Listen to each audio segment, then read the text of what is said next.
Winning now is the expectation.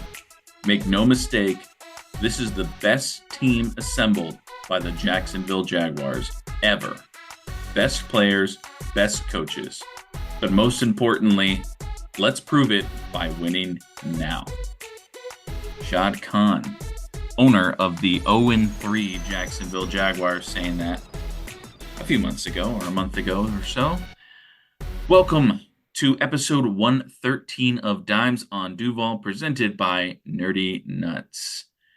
What could have been a perfect football weekend, or annex, adding Monday, was for naught, as the Jaguars laid an absolute stinker of an egg.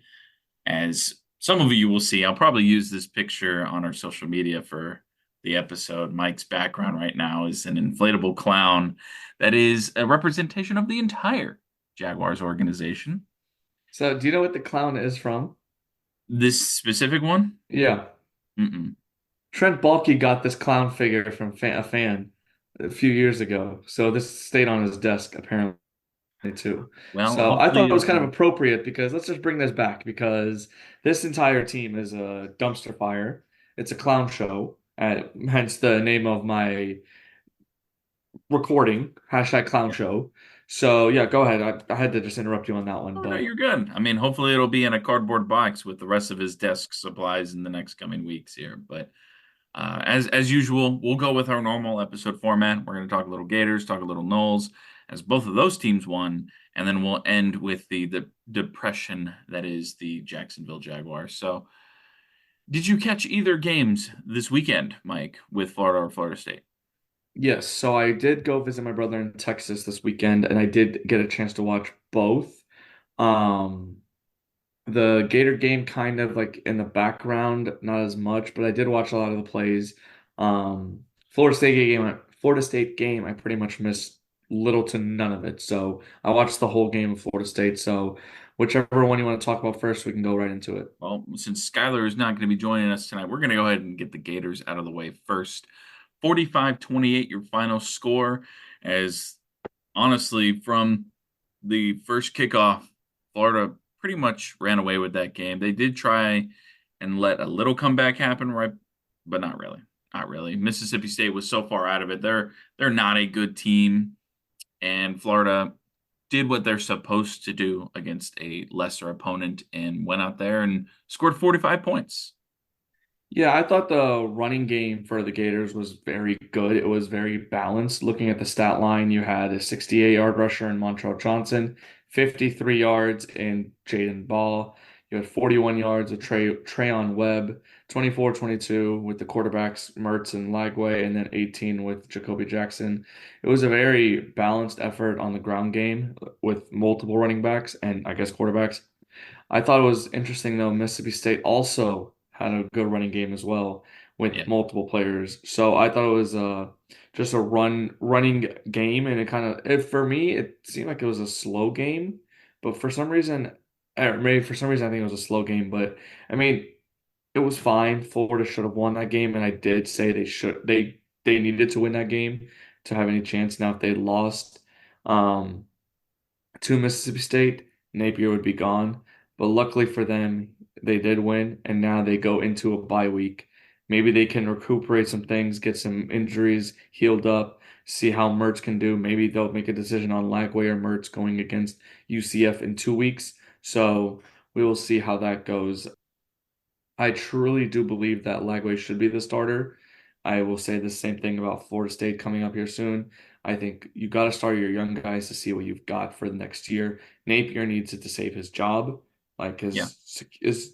his seat is getting hotter and hotter from what I'm reading. So it's just a matter of if and when. It's not a matter of if, but it's a matter of when for Billy Napier. Yeah, there's rumors every weekend about Napier getting fired at some point, and yeah, the seat just keeps getting hotter for him. I will say Florida, had a dominant offensive performance. Their defense is still not up to Piss poor. par. Yeah, I mean I say only gave up 28 points because Mississippi State gave up 45, but they let up 480 yards of offense and 240 yards on the ground. The run defense isn't there. teams are gonna, remember that and start exposing that. I mean, I have no dog in the fight for Mississippi State. They're not going to be good for the rest of the season. But this bye week is big for Florida. You've already mentioned that UCF is a formidable opponent on their October 5th game. I'm I don't know. I think that could be a really good game. What do you think? I think you see it's going to be a very interesting game. You got Gus Malzahn, who is a very different type of offensive play caller against Billy Napier, and the way their offense has been going. The offense hasn't looked terrible the last 2 weeks, I would say. But the defense is a problem for me for Florida. So we'll see. I think it's going to be a very interesting game. And I believe KJ Jefferson is the quarterback for Hmm? UCF. So that's going to be interesting. And I'm going to pull up his stats real quick from last year. And I'm pretty sure Arkansas played Florida last year, but I can't remember if they did or I'm pretty not. sure they did. While you pull that up, this season he is 563 total yards, five tutties, and only one interception on the season, as they are 3-0 with wins over some crappy opponents, but they did beat TCU by one last week, which was a pretty big statement win for them. But traveling to Ben Hill Griffin Stadium is going to be quite the challenge, I think. So I'm pulling it up. Arkansas did play Florida last year in the swamp, and Arkansas actually won. I think this is the game that Arkansas, yep, they won in overtime, 39-36. I'm pulling up his stats. Yeah, he went 20 of 31 for 255, two touchdowns and one INT. So he did have a good game or okay game passing, Yeah, but he had 17 rushes for 92 yards and a rushing touchdown. And Gus Malzahn does like to run his quarterbacks. So I do expect to see that in 2 weeks. But again, we can save that for next week's preview. of The Gators, course. because obviously they have a bye week this week. So I don't want to spend too much time on the Gators. Of Future course. Of opponent.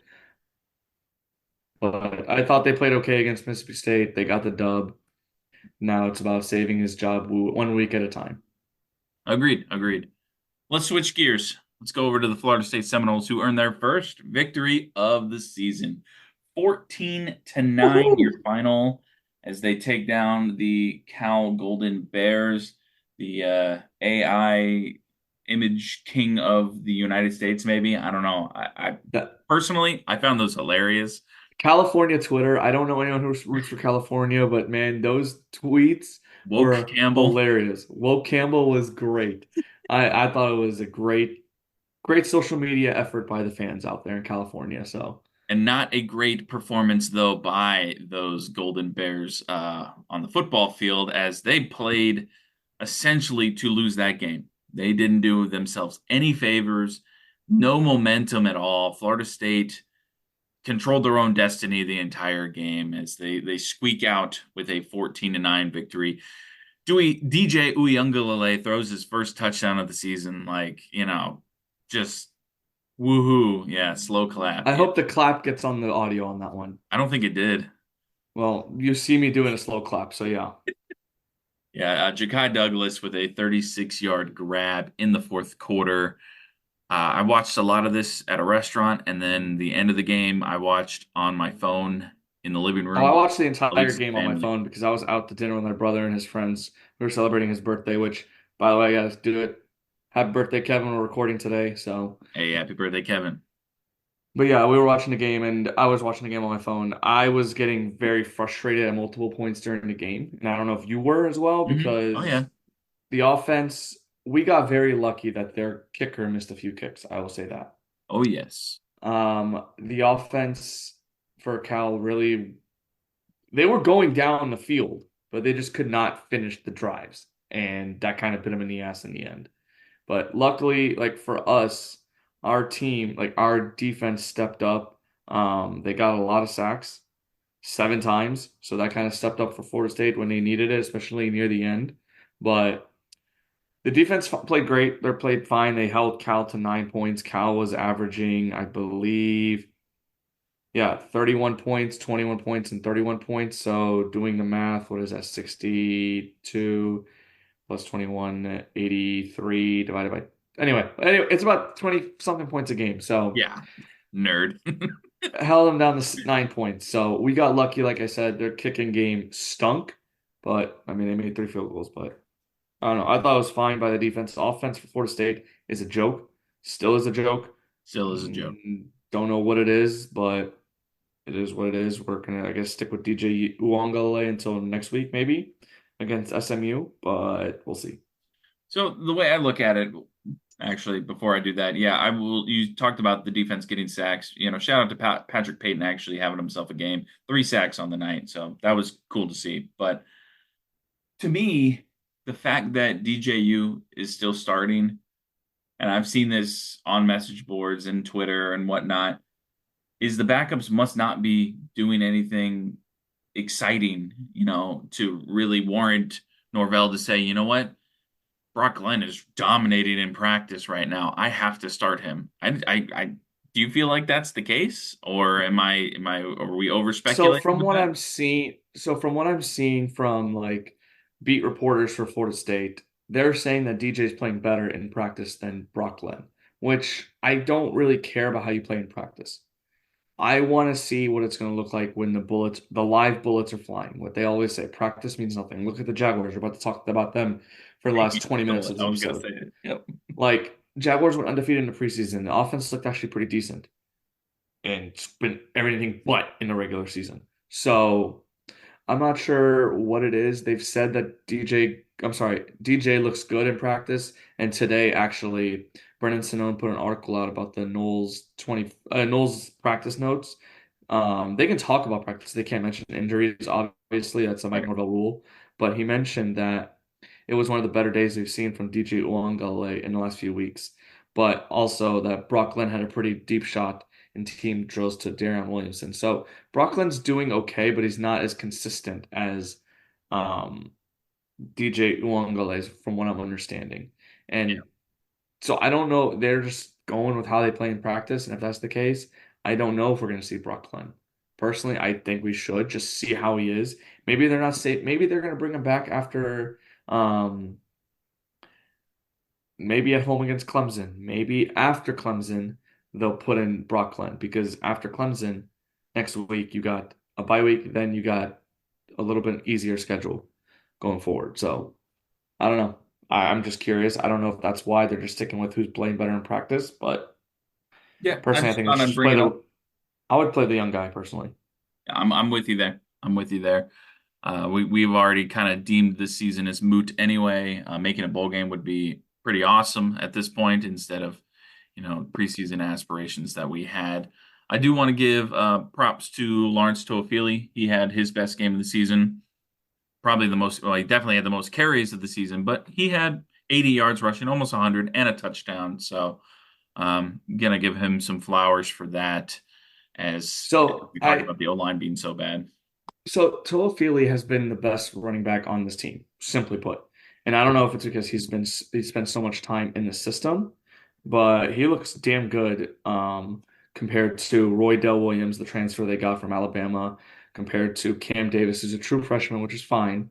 Mhm. But I think I think they should continue to give it to Toafili. But again, I'm not a coach. I don't get paid the big bucks, but we'll see He's the only going running forward. back that has over 147 or 100 yards rushing on the season. He has 2 touchdowns. Cam Davis has 16 for 49. Roydell Williams has 20 for 54. He has a couple touchdowns. Oh, So, you're talking 100 yards over the year. Oh, wow. I didn't realize you said for the whole year. That's pretty yeah, for the bad. whole year. Yeah. Oh, remember they talked about it not this game, but Yeah. last game Yeah. combined. None of them were over 100. So, SMU up next. ACC Network 8 p.m. kick. Any chance we beat SMU? No. Can you believe when we were talking preseason, talking about we'll have like one loss, the toughest game could be maybe I mean SMU was a dark horse for the playoff. I don't think that's a part of their aspirations now. They are 3-1. Their loss was to BYU, a good team, but they've only played. Oh man, they put up 66 on TCU, Houston Christian, and Nevada, so two not very good teams. But hanging 66 on TCU shows a sign of a high-powered offense. But they also let up 42 points. So whether that was defensive fatigue or what, giving up 42 points in a game is never a good thing. So this Yeah, will no, be I their don't. first conference game too. So Yeah, I don't see a chance Florida State stays in this game. I think SMU rolls, and I don't see it happen. I don't see Florida State keeping it close. It yeah. opened up at 4.5. It is now a 6 point spread. I'm sorry. It opened up actually. Yeah, originally it was preseason. SMU were 8 point dogs. By the way, Hmm. 8 point dogs. It is now a 6 point favorite. SMU's a 6 point favorite. Like, what are we doing? That's a huge shift. Yeah. So it Yeah. opened up like this week. I noticed it this Sunday or I'm sorry, Monday morning. It was 4.5. It is 6.5 now. So or 5.5 now. So yeah, it's been nonstop line movement, and I don't see Florida State really keeping it close personally. No. I'd say the only way, and I don't think this is going to happen, folks, but I think the only way Florida State is able to be in this game is if somehow SMU is looking ahead to Louisville the next week, because it's going to be a big road game for them. Maybe they look ahead, but I doubt it. So I don't see that because I think a night game in Dallas is going to be a little different exactly. atmosphere. Exactly. So Yeah. Keep your eyes peeled for Rashard Smith, their running back. He's been pretty good this season, averaging 7.2 yards per carry. Already has 6 touchdowns. Our run defense is not as bad as the Jags, but still not good. So just want to keep that on tabs. But let's go ahead and get into those disgusting Jacksonville Jaguars. Oh, that quote I gave you again was from Shad Khan before the season. 47 points given up, the most points in one half or in a first half that we've ever given up. The third most points given up in a half period. Offense, I've been sitting here all day and people have been talking to me because they know I have a podcast and they're like, "Oh, yo, the game was terrible, yada yada yada." And the one thing I kept saying was, I can't think of a single positive from this game. there is no positive. There Like absolutely no positive. there's no way to spin anything. We're past the point of trying to say, oh well, moral victories, whatever. There's none of that. Josh Allen made the defense look like Swiss cheese. The defensive line got, I think, one QB touch, a QB hit, and that's it the entire game. Granted, we were being held, but we're not going to get into that Y- yet. Trevor Lawrence couldn't find a rhythm. And when he finally got some rhythm, which were the quick passes, which we know he's really good at, he throws the awful, awful interception to DeMar Hamlin. Running game was offensive line was putrid. We're hurt. Man-to-man coverage does not work when you don't have personnel, and we stuck with man-to-man coverage for whatever damn reason and had a practice squad guy getting abused out there. Laying on me, bro. That was one of the worst losses I've ever seen from this team, from this organization. And we've seen a lot of losses. Yeah. I felt after it got down 13 nothing, I knew we were not going to come back. They drove down the field so quickly each time.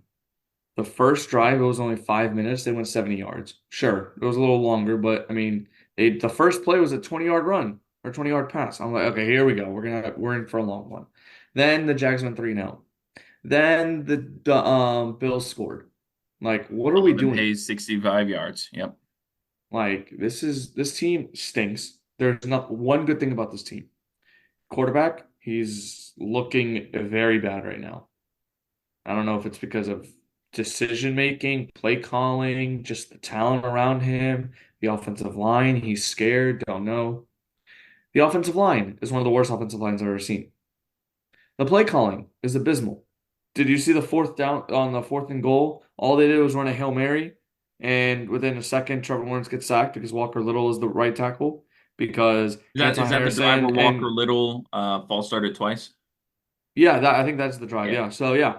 So That's the offense. Running back, I think ETN's looking the best, and he's okay, looking okay. He's not looking He had terrible. It's like just like it's 70 just yards or whatever. Sure. garbage time, whatever. Yeah. Defense, absolutely got torn to shreds. I don't know And what picked up. Nielsen is looking like an awful defensive coordinator because everyone's saying, and honestly, I was probably one of those people like, okay, defense isn't looking too bad, averaging 18 points allowed per game because you're getting 20 and 16 because they didn't allow 18 last week. It was just 16 because of the safety. Bro, those two offenses were not good that they played. Miami looks like they're lost. Granted, they did have Tua, but they just looked lost first Yeah. week. Second week, Cleveland, then gets destroyed by New York Giants this past week. And then this week, you run into a actual team, an actual quarterback. And Josh Allen just made you look like you were a JV squad in high school. He did everything he wanted. The rotation, why were Jeremiah Ledbetter and Lacey starting at D tackle? Why?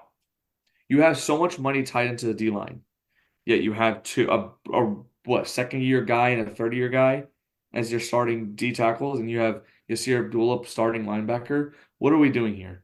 Play your studs and move forward. Josh Hines Allen. There was multiple times during the game like, where's Josh Hines? Where's Hines Allen? Where is he? Not there. Trayvon Walker. Yes, he was held, but man, why are you backing up into the guard or the tackle, whatever? Your back is against their face. That makes no sense to me. Just bull rush them. Yeah. Corners. We're depleted at corner. Clearly, we lost Tyson Campbell. We lost Jerry Jones in the game today last night. Haven't seen an What update are from him yet, but yeah. What are we have no talent outside those two, it looks like. Darby, what the hell? Where have you been? Where Nothing. Antonio Johnson stinks. Devin Lloyd stinks. Christian Braswell's a And practice squad guy. he's never played in a real game. Yeah. So like he's gonna get beat, and he's gonna get beat by these speed guys. Keon Coleman, you got Khalil Shakir, you got James Cook coming out of the backfield, and Valdez I Scantling. I I went to players' locker room yesterday to watch the game with with my cousin and some of our friends. I left before halftime. I could not do it anymore. I gave him I cash for would my have food. come. I'm just Say, kidding. say it again. I said I would have come. No, I left. I couldn't do it. I could not sit and watch that embarrassment of football. That is worse. I arguably, and if anyone wants to debate me, that looked worse than when we had Urban Meyer as coach. Because at least with Urban Meyer, it was funny to watch. But this is bad. This is a Super Bowl winning head coach running your team. And to me, and I'm kind of starting to get the feeling that this coach, Doug Peterson, is just an average coach who got lucky winning a Super Bowl. Who that reminds me of?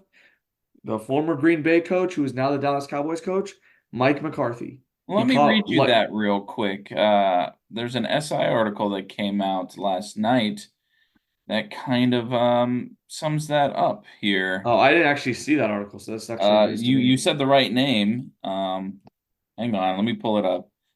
A move like this is painfully tick for the NFL ownership circle. When billionaires are blessed with generationally talented players, I'm throwing up air quotes for that, they often panic and hire someone who has, quote, been to the mountaintop.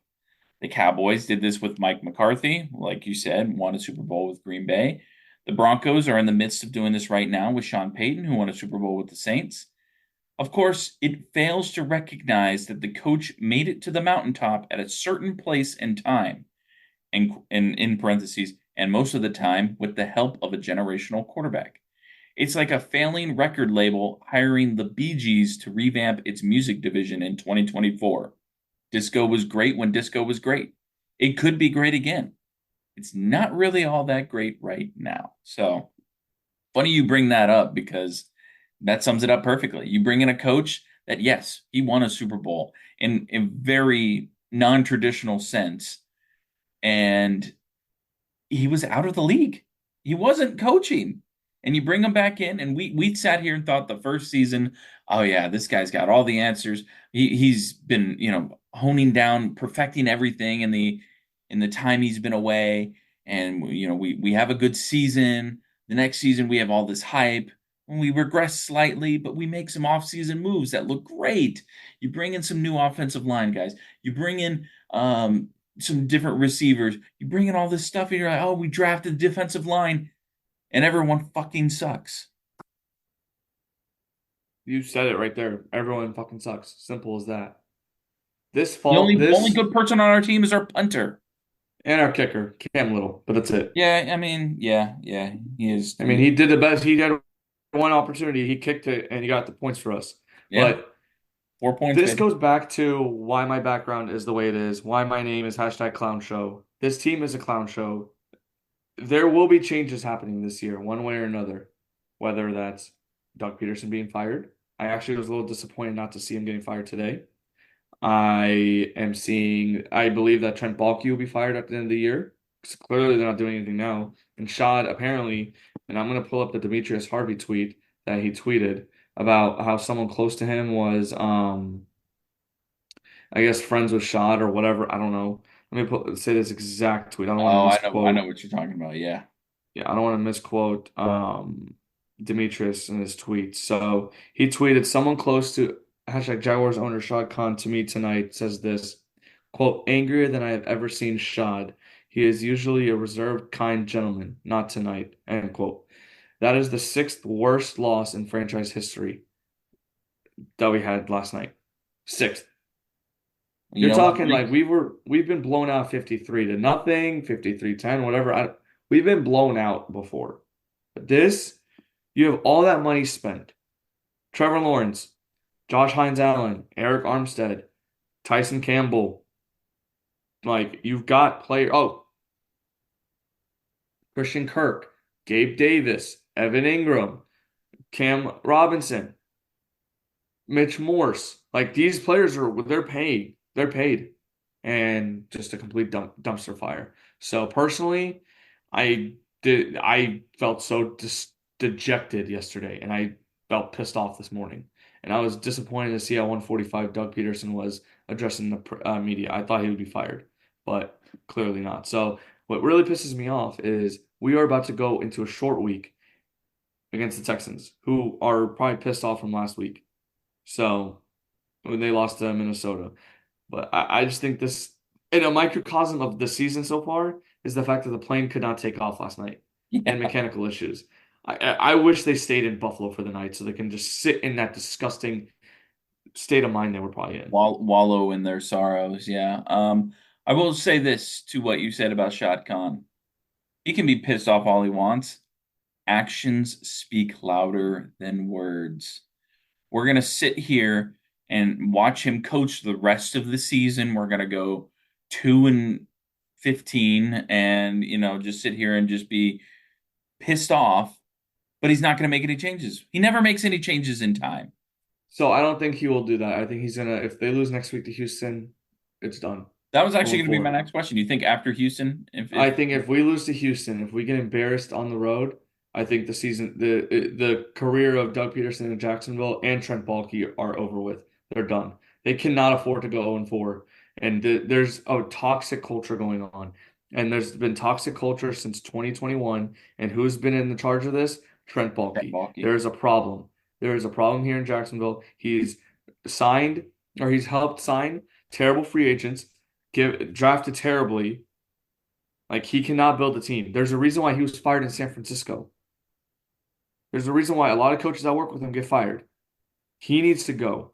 And you need to start clean and you need to do it soon in order to have any chance of saving Trevor Lawrence's career in Jacksonville and also this team. Because if they don't, Trevor Lawrence is about to be out of Jacksonville in a few years because he's playing like garbage right now. Do you call Bill Belichick? I was just looking at a video where that is apparently a rumor that I don't know. I mean, This just you goes back sit to here, what you you're just the new said. GM for the Jags or whatever, or you're Shad Khan. Sorry, you're Shad Khan. Are you calling Bill Belichick if you are I'd Shad? call. I would call. What's the hurt? What would hurt in calling, you know? So apparently, and I don't know if you saw it, like, so Steven Ruiz, he's a reporter. I forgot with what site, but he tweeted or he was on a podcast with, what's the guy who left Why am I blanking on his name? Boston guy. He went from ESPN to I don't remember. Just God, why am I it's blanking on his okay. name? No, it's actually like I'm gonna feel so stupid, but whatever. He said that Atlanta is a high like Atlanta turned him or he was afraid of Atlanta was afraid of him because he didn't want to take over. Like he didn't want him to run the whole thing. But Hmm. Shaw isn't hands-off owner, so I don't see why not. Like let Bill take this for a few years and go. Like I don't want to touch this. So I don't know. I would give Bill Belichick a call though, to answer your question. Yes. I've already seen people posting the draft order. It's just it's a sad state of mind that we all are in. Oh, we're in It's draft talk mode. We're in draft talk yeah, mode now. it's really depressing. Let's try and end on something positive in the football world. You got a game ball of the week? Because I can pull one up if you got one. Game ball of the week is someone who helped me win my fantasy matchup against my little brother, Juwan Jennings. Let me pull up his stat line real quick. I know he had 3 touchdowns, 100 11 and receptions, 175 yards, and 3 touchdowns. yeah, he absolutely took off this week. Well, that's funny because mine was also a receiver, but he lost. Mine was Jamar Chase with 6 receptions for 118 and 2 touchdowns in the better Monday night football game that they decided, man, we got to go side by side because this Jags game is so bad. Oh man, Oh, I I'm so stupid. truly. The Boston guy I was referring to,